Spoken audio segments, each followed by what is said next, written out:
Volcanologists are irresistibly drawn to the primal power of volcanoes. Their passion borders on obsession, driving them to explore these fiery giants up close. In 1993, this obsession led 6 scientists to their final moments as they descended into the heart of an active Colombian volcano.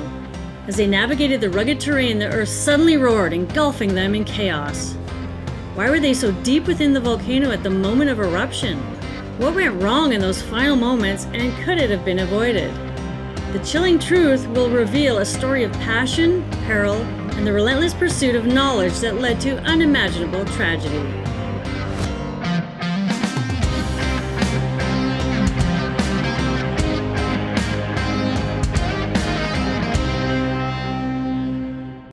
Volcanologists are by definition super adventurous people. The career is a blend of relentless travel and outdoor expeditions, infused with a constant sense of excitement. One volcanologist said, "Once you get started in volcanoes, you become a junkie. The earth is changing and you try to outfox it, understand its past activity, and predict what it's likely to do in the future." Volcanologists frequently venture into active volcanoes. Their primary aim is to predict eruptions and mitigate the impacts on nearby populations. But predicting eruptions is incredibly difficult and complex. Stanley Williams, a volcanologist from the US, said that most people run away from volcanoes. We head straight for them. Volcanoes come in various shapes and sizes, each with unique characteristics. The most well-known types of volcanoes are cinder cones, shield volcanoes, and stratovolcanoes. Cinder cones, the most common type, are steep, conical hills that usually have this prominent crater at the top. Shield volcanoes are the largest on Earth, and they lack the dramatic peaks of the stratovolcanoes. Instead, they're broad with gentle slopes formed by repeated eruptions over millions of years. Their thin, runny lava flows to create a wide, gently sloping structure. Stratovolcanoes, with their conical shapes and steep, snow-covered peaks, stand high above the surrounding mountains. Comprised of lava flows, pyroclastic deposits, mudflow deposits, and lava domes, they're active over tens to hundreds of thousands of years. Mount Rainier in the Pacific Northwest is a stratovolcano, and it's an active volcano. It's actually considered the most dangerous volcano in the lower 48. And Mount St. Helens is another famous stratovolcano that had a massive eruption in 1980. And we're going to be focusing on stratovolcanoes. For volcanologists, the allure of these natural giants is irresistible. The complexity and unpredictability of these volcanoes draw them closer, driving their desire to understand these powerful forces. As they collect samples, there's an unspoken understanding that lingers in the air. The very mountains they seek to understand could, at any moment, turn on them in an instant. There's over 1,500 active volcanoes in the world, each one a potential source of devastation. Since 1500, volcanic activity has claimed the lives of around 278,000 people. Historical records reveal the grim aftermath of volcanic eruptions. In past eruptions, 30% of the fatalities were caused by famines and epidemics that followed the blasts. Another 27% died in pyroclastic flows, and those are dense, fast-moving flows of solidified lava, volcanic ash, and hot gases. And they incinerate everything in their path. They can travel as fast as 300 miles an hour. Mud flows accounted for 17% of the fatalities, while another 17% perished in volcanic tsunamis. Galeras is a formidable stratovolcano located in southwest Colombia. It's 8 kilometers or 5 kilometers in a straight line from the small historic city of Pasto, which is one of Colombia's oldest cities. By road, the journey takes about an hour and a half to traverse the winding, rocky roads through the Andes. The city and surrounding area are home to over 500,000 people living under the shadow of this once volatile giant. To local indigenous people, Galeras is known as Fire Mountain. It stands at over 4,000 meters, or about 14,000 feet high, and it's been designated as part of the Decade Volcano Program by the UN, and that's because of its violent eruptive history and proximity to large populations. Galeras is one of the oldest active volcanoes on the planet. It's erupted more than 30 times since the 1500s, making it one of Colombia's most active volcanoes. After years of dormancy, Galeras awoke in 1988 and its activity sharply increased until August of 1991. Scientists observed a rising number of tornadoes on seismographs. A tornado event is a low-frequency seismic event associated with volcanoes. And about 1,000 tons of sulfur dioxide began streaming out of the volcano daily, indicating that magma was rising from deep within the earth. The volcano's rumblings quieted down for a few months until July 16, 1992, when the pressure just became too great. The dome blew off, catapulting 12-foot boulders and columns of gas way up into the sky. If another partial summit collapse were to occur, the consequences could be catastrophic, potentially killing 500,000 people in the region.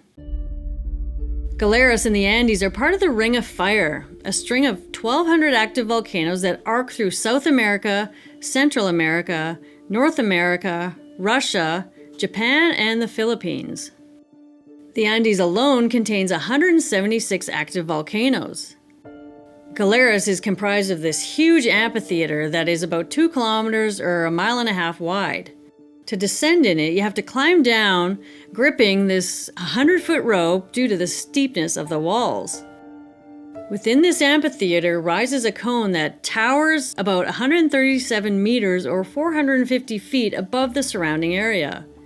And inside that cone lies the steaming crater. The volcano is dotted with fumaroles, or gas vents, where high-pressure gases escape from the magma body beneath. The Volcanic and Seismic Observatory in Pasto was established to monitor Galeras following its reactivation in 1989. In 1993, Stanley Williams organized an international workshop focused on Galeras, making it the largest international scientific gathering in Colombia's history. Over 100 participants attended, drawn by the allure of studying one of the world's most dangerous volcanoes. Stanley was known for being a little bit difficult to work with, but had earned the respect of Colombian scientists for his dedication to preventing another volcanic tragedy in the country. Nevado del Ruiz is another active volcano in Colombia, and in 1985 it erupted. The eruption produced pyroclastic flows that melted summit glaciers and snow, generating massive mudslides that raced down river valleys. It killed over 23,000 people and was Colombia's worst natural disaster. Scientists feared that the same may happen to Galeras and the people nearby, and this conference was kind of a way to collect critical data on Galeras' activity. Past research had already determined that Galeras would probably erupt again. The city of Pasto lies at an elevation of around 9,000 feet. Historical records showed that hot rocks and gases had repeatedly bombarded the outskirts of Pasto over thousands of years, although not during the 1900s. The plan for the conference was to hold 3 days of meetings from Monday to Wednesday, followed by a field trip on Thursday, and then one day a discussion would follow. By the time the conference began, seismic activity at Galeras dropped to an extremely low level, and the volcano was releasing only about 100 tons of sulfur dioxide per day. Occasionally, the scientists observed those tornado events, but they didn't really fully grasp their significance. Galeras fooled us, Stanley later admitted, reflecting on the events that would soon unfold. We were volcanologists with a lot of experience. We had been working for 5 years by that time on this volcano. We thought we understood Galeras. In fact, we thought Galeras was in a relatively calm time for an active volcano. Stanley Williams stepped into his first volcano in 1978 in Guatemala, and he found it absolutely exhilarating.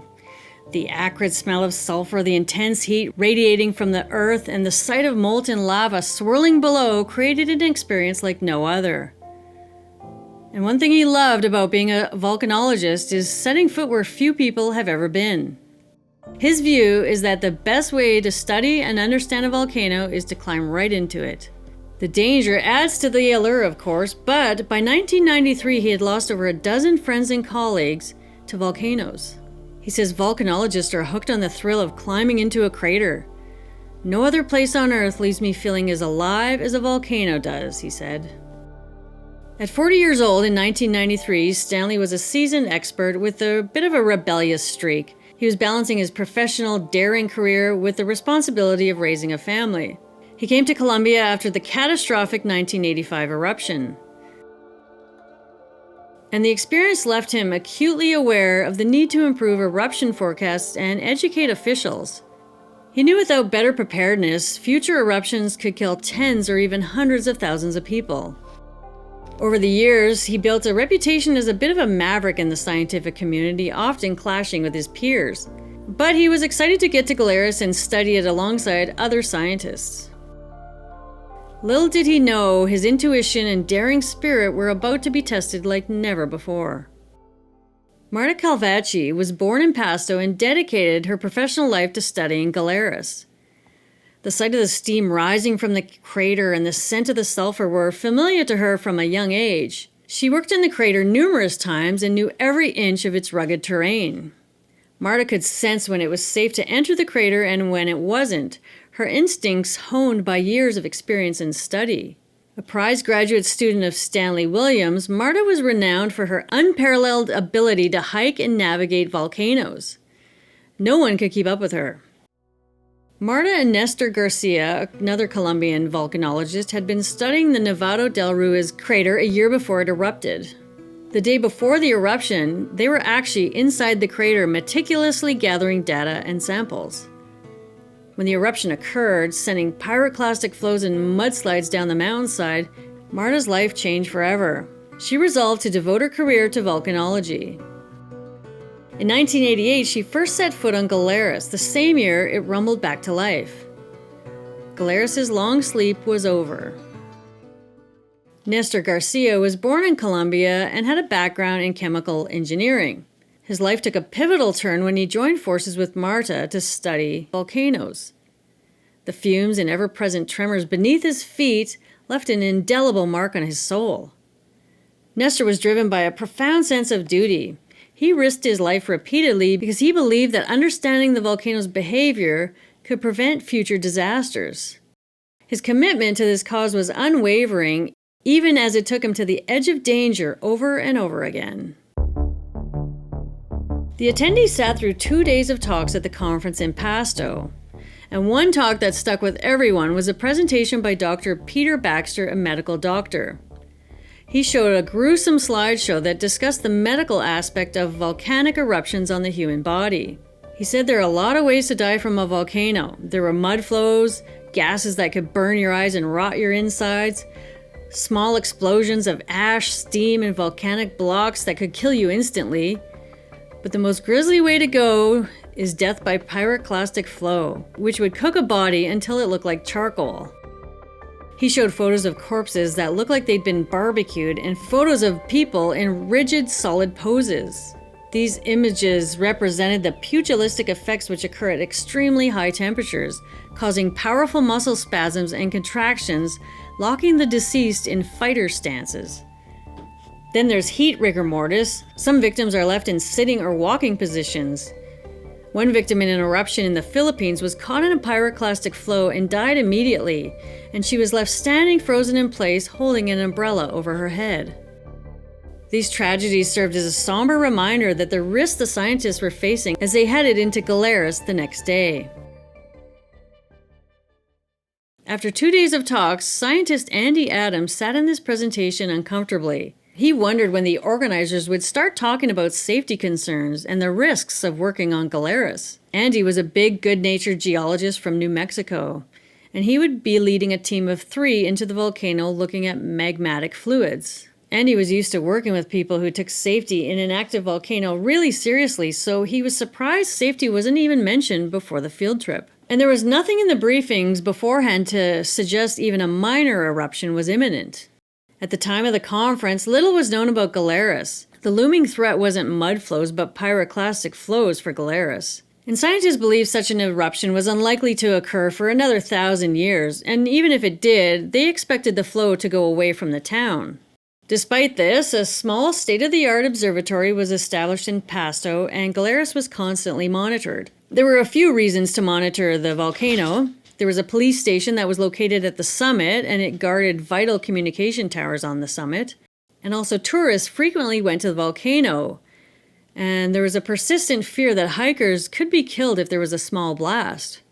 The original date of the field trip to Galeras was set for Thursday, but a scheduled brownout meant power would only run at 50% on that day to conserve energy in the city. And since presentations required full power, the decision was made to move the field trip to Wednesday.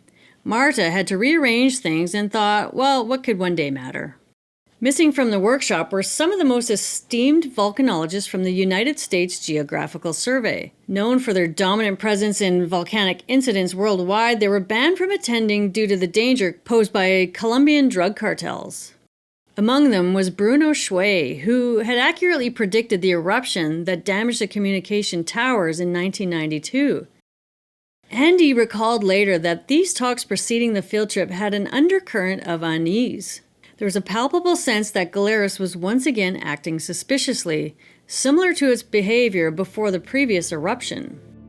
The tornillos once again had started appearing on the seismographs. Bernard had predicted the 1992 eruption based on these lines, and now they were back. In the dimly lit conference room, the atmosphere was tense. Concerned scientists met with Stanley and voiced their concerns. They pointed out that 15 tornillos had shown up by January 13th, the day before the conference started. The meeting was tense, and Stanley stressed that the low sulfur dioxide output indicated the volcano wasn't dangerous. Finally, a decision was made. Only those with a specific reason to enter the volcano would go, and the trip would be as quick as possible. The shift from Thursday to Wednesday seemed minor, a simple adjustment in their schedule, but in reality, it was a decision that would change everything.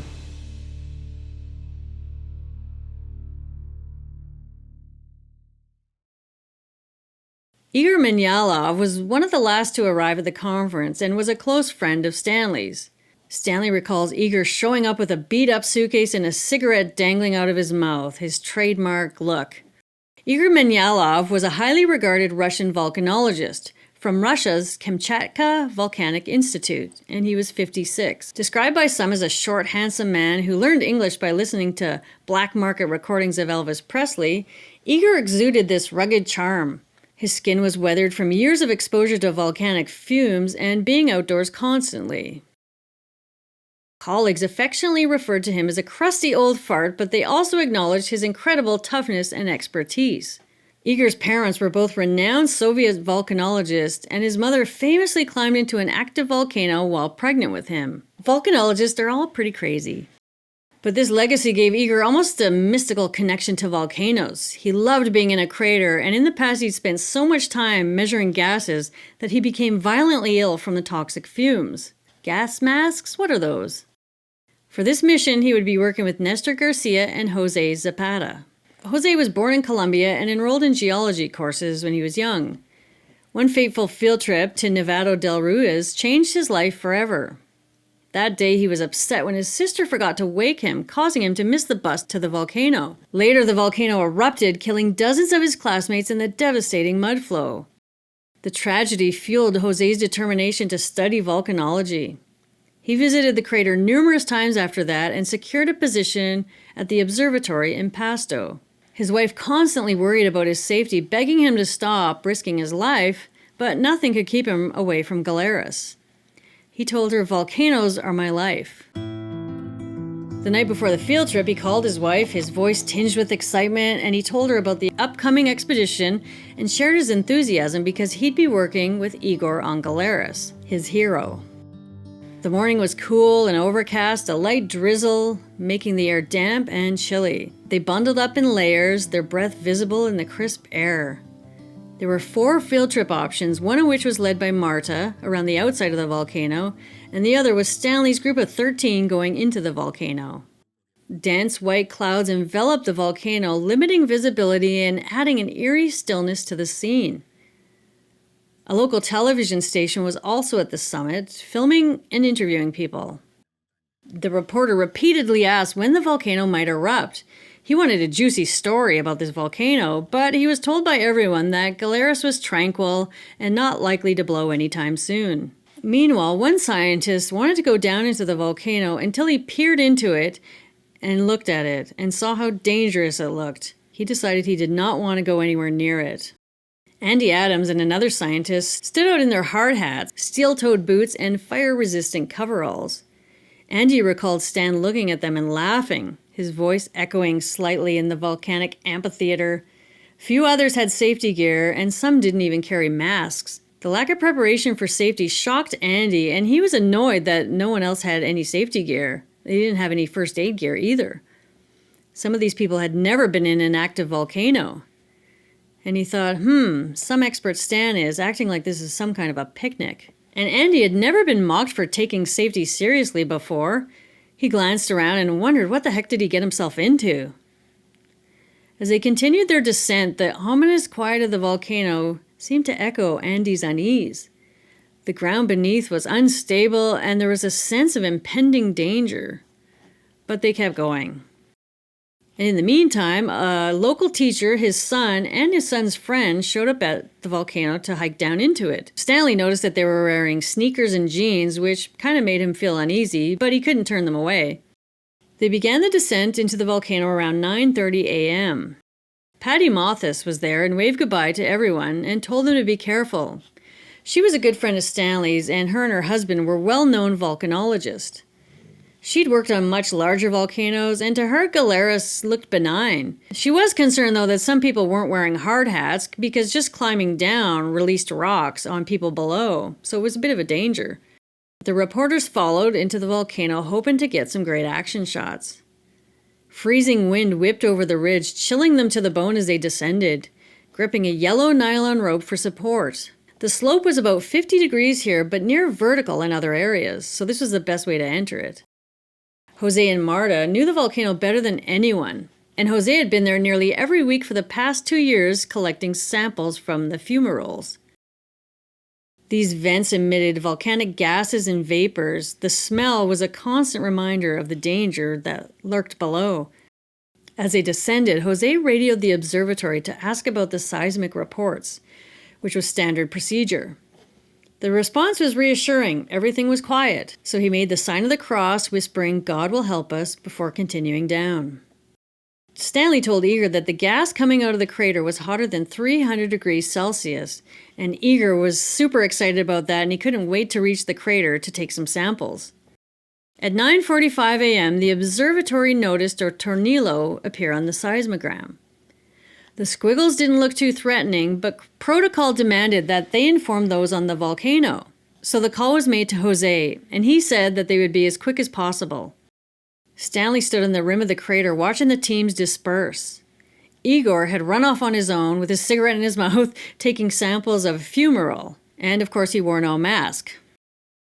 30 minutes later, around 10:15, Igor was finished and headed for the inner crater. Nestor couldn't resist joining the crazy Russian, so he also ran into the crater with him. Jose remained on the rim of the crater with Stanley. The second team was Jeff Brown, Carlos Trujillo, and Fernando Cuenca. They left the main group and were moving clockwise around the crater, taking measurements. Jeff Brown, age 47, was a renowned global authority on volcanoes and was one of Britain's most distinguished scientists. He was a pioneer in the use of gravity measurements to help increase the accuracy of predictions about when and where a volcano is likely to erupt. He was charismatic, gregarious, and he met Stanley a decade earlier. They'd talked for years about collaborating on the volcano, and it was finally happening. Jeff was excited to apply his gravity techniques here. He did have second thoughts about the field trip when he was working in Costa Rica before the conference, but decided to go anyways. 3 weeks before the conference, he acknowledged the dangers of working on a volcano and told his family that he would rather die in a volcano than die in a car accident. Carlos was a native of Pasto and 36 years old. He was a professor of civil engineering, and he jumped at the opportunity to work with Jeff. Fernando was only 27 years old and the youngest scientist on the trip. He was also the least experienced. Stanley had just met him at the conference, but learned that he was a sweet man who was in love with his new Russian bride. He was a promising geophysicist who was born in Colombia. The third team, led by Mike Conway, they had special thermometers to study temperatures inside the fumaroles. On his team was Andrew McFarlane, and both of them worked as geologists out of Florida International University in Miami. Andrew recalls tasting gas as they walked around the amphitheater, so he put his gas mask on. The fourth team was led by Andy Adams, and they were surveying locations for future research on magma fluids. Stanley watched him as Igor smiled, delighted with the excellent samples he was collecting, pure hot gas from the magma column. The choking fumes down there, which were even worse, didn't seem to affect him. Mike and Andrew, initially planning to enter the crater, hesitated and then ultimately decided against it. And that hesitation saved their lives. It was now around 12:30 p.m. The scientists scattered across the volcano and were unaware of the catastrophe brewing beneath their feet. Andy noticed the TV crew left and he was ready to go as well. He was out of shape and uncomfortably hot in the coverall, so he wanted to get out of there. Sweat trickled down his back as he stood on the lip of the crater with Andrew, Mike, Louis, Jose, and Stanley. Jeff, Fernando, and Carlos were circling around the crater taking readings. The air grew thicker with the acrid smell of gases. Stanley approached Jeff, who reported some strange readings on his machine, rapid fluctuations in gravity. Jeff shrugged it off, though, blaming it on possible damage to his device during travel. He didn't seem too concerned, but there was an uneasy feeling in the air. Was this a sign? Jeff walked off to take more readings, and it was now 1:30 p.m. Stanley was now ready to get out of the volcano. They'd been in there for more than 3 hours, and he knew it had been too long. He yelled at Igor to hurry up and get going. Igor, who was nonchalant and not hurrying, replied in the affirmative and told him that his samples were great. All the survivors remember this moment. Igor smiling, squatting next to a fumarole with a cigarette dangling out of his mouth. He chatted with Nestor as they started up packing and began to walk out of the crater. Nearby, the 3 local hikers who had climbed down were talking with Jose. The atmosphere was deceptively calm. Then, Stanley recalls rocks tumbling off the wall. Simultaneously, Louis saw a column of yellow ash rise up about 10 feet in the air. It looked distinctly different from the fumarole steam they'd been seeing, and he asked Stanley about it, and he told him that it was normal. Andrew recounted hearing 3 moderate-sized rock slides within the span of a minute, and that was unusual. The sound echoed through the volcano, but visibility was poor, and he couldn't see where it was happening. Jose reminded them that there was no seismic activity at the observatory, so he told them not to worry. They all started to leave, the 3 locals first, then Jose, Stanley, Louis, and then Mike. They moved with a sense of urgency, yet trying to maintain composure amidst the growing signs of unrest. And at 1:42 p.m., one of the scientists made it out of the volcano where the reporters were waiting. A journalist stuck a camera in his face, asking him, "When do you think it will erupt?" And the scientist responded that it could be in a year from now, or a month, or even next week. They really didn't know. And then suddenly, the video went blank. Then in the air, there was this enormous explosion followed by blood-curdling screams. Ash, steam, and glowing rocks began to spew out of the volcano. The scientists inside heard a sound like a horrifying clap of thunder. From inside the volcano, the eruption was a terrifying nightmare. Andrew recalled, "At first it wasn't clear what was happening, but then I looked back, up on top, and there was a dark cloud. Someone, I think it was Stan, said, 'It's the volcano!' and we started running. Running was nearly impossible. The surface was a treacherous mix of soft ash and large boulders, so they just couldn't get their footing. Blocks of hot rocks rained down and sharp fragments shattered on impact, slicing through the air and careening towards people. Andrew saw the hikers trying to flee, but within seconds, all 3 were struck with rocks. Their skulls were hammered by the rocks and their bodies collapsed to the ground, clothing igniting from the intense heat. He said, "I have a lot of frantic memories of running and falling and getting up and then falling again. The blocks were a meter across and I saw someone hit by one." Michael described the chaos. There was suddenly a blast, just an explosion, and we all started running down the slope. I took one hit in the head, but it was a small rock. Lots of bleeding, but that was it. We then got behind some rocks and pulled our packs over our heads and tried to outwait the worst of the eruption. We saw some dead Colombian scientists on the way down. Stanley ran as fast as he could, trying to put as much distance between him and the crater as possible. Then a rock struck him. It felt as if someone had taken a baseball bat to his head. The rock was no bigger than an orange, but it hit with such force that it knocked him sideways. Rocks flew past him and shattered as they hit the ground, sending fragments of red-hot, hissing shrapnel into his flesh. He looked over to see Jose bloody and contorted. The 3 hikers were laid out as well, and all 4 were dead. Stanley tried to keep running, but rocks just kept pelting him. And then one nearly severed his right foot, and another hit his leg, exposing and breaking his bone. His pants and jacket caught on fire, and he rolled around to extinguish the flames. The ground beneath him shook violently and continuously, the most powerful eruption Galeras had seen in 5 years. Stanley dodged falling rocks as they flew towards him as he rolled out of the way. Andy hid behind a boulder, feeling the crack of rocks on his hard hat and burning on his neck. Rocks spewed onto the summit, forcing reporters and others who were out there to dodge them and run away. Andrew fully expected to die at this moment. There were so many rocks falling that he couldn't see them all and had no idea how to get out of the way. And in that moment, his mind flashed back to the talk by Dr. Peter Baxter. Andrew remembers him saying that when people are caught in a volcanic explosion, 50% usually survive. And that gave him a tiny sliver of hope. Everyone was worried about a pyroclastic flow, which would just incinerate them all if it happened. And after 5 harrowing minutes, the rock shower was over. Ash continued to fall, and then it started to rain.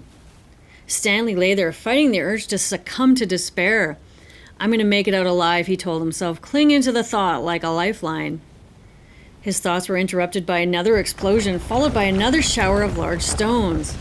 The air was filled with the deafening roar of the volcano, and he felt utterly hopeless, just at the mercy of the volcano. The tension was unbearable, each second stretching into an eternity as they waited for a new cataclysmic eruption. Within 15 minutes, the eruption subsided. Survivors later credited their survival to the quick actions of rescuers who braved the still-smoking crater. Marta and Patty reached the volcano first, their hearts pounding with fear and determination. They knew their colleagues were down there, injured. They entered the volcano a full hour before any other rescuers arrived, the column of ash still spewing ominously. The sulfur burned their lungs as they descended, each step filled with dread. Despite their terror, they helped numerous people out of the volcano that day. Rescuers then arrived, and they took hours getting Stanley out. When he was finally out, he was airlifted to a hospital. Without that helicopter, he may not have survived. And he spent years in recovery. Andrew recalls a haunting memory. Igor relaxing at the bottom of the inner crater just minutes before the eruption. He said, "I'm sure he was killed before he even knew what happened." The scientists that died that day were Jeff Brown, Jose Zapata, Igor Minyalov, Fernando Cuenca, Carlos Trujillo, and Nestor Garcia.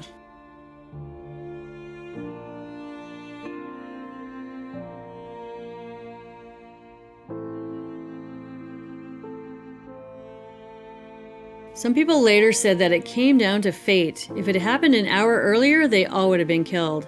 Scientists later said that after the 1992 eruption, the cracks allowing gases to escape began to seal. They detected little gas from the volcano not because there was none, but because it couldn't escape. By January 1993, it was like a pressure cooker with a clogged safety valve. In retrospect, Galeras had been sending subtle signals that it was about to blow. There had been long-period earthquakes weeks before the eruption, which suddenly stopped days before. This indicated that the volcano was so plugged, fluid simply stopped rising. The final earthquake took place 4 hours before the eruption, just as the scientists were hiking into the amphitheater. That was the tornillo that showed on the seismograph at 9:47 a.m. After the eruption, there were 3 more eruptions in March, April, and June of the same year. Stanley pointed out in his book Surviving Galeras that scientists at the Alaskan Volcanic Observatory in Fairbanks reviewed the seismic data from Galeras and found that no earthquakes of even a tiny magnitude appeared before the explosion. But Stanley was also desperately trying to prove that no one could have forecasted this eruption because it would mean that he was partly responsible for the deaths.